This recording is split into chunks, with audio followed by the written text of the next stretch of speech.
Hey, welcome to ArrangeWave. Today we're going to be talking about exporting individual tracks. Okay, so here's a project I'm working on. I did some vocals for a different producer, and I want to send all these vocals back to that producer to pull into his session and finish the song. So I want to send him the vocal sum group that includes all the vocals, as well as all these individual tracks. If the vocal sum is selected, it will export everything that's in that group. I like to select everything and pull them down like 8 to 10 dB so that when the producer, the mix engineer, whatever, pulls them into their session, it's not clipping the master. Then I'm going to select the full instrumental so that all the stems that I send are the exact same length as the instrumental that the producer sent to me. And I'm going to select all my tracks. I don't want this one down here. So all the tracks that I want to export are selected. Then I'm going to go to File, Export Audio Video, and at the top, this is the most important part, you have to switch it to Selected Tracks Only.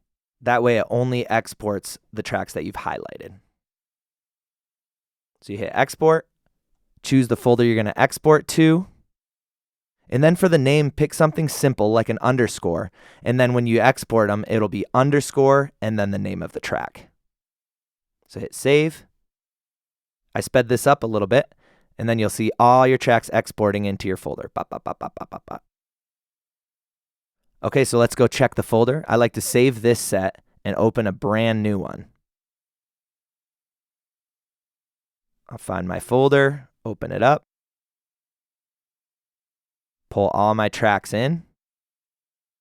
I always do this step because sometimes something might be muted or I might be missing something, just to double check before I send it. My side of the room gets only shadow. Dark side, I'm much more. Yep, I like to click around a little bit to some different sections. So when I got a dark side, that's not. Thanks so much for watching. Let us know in the comments what we missed and what we could talk about next.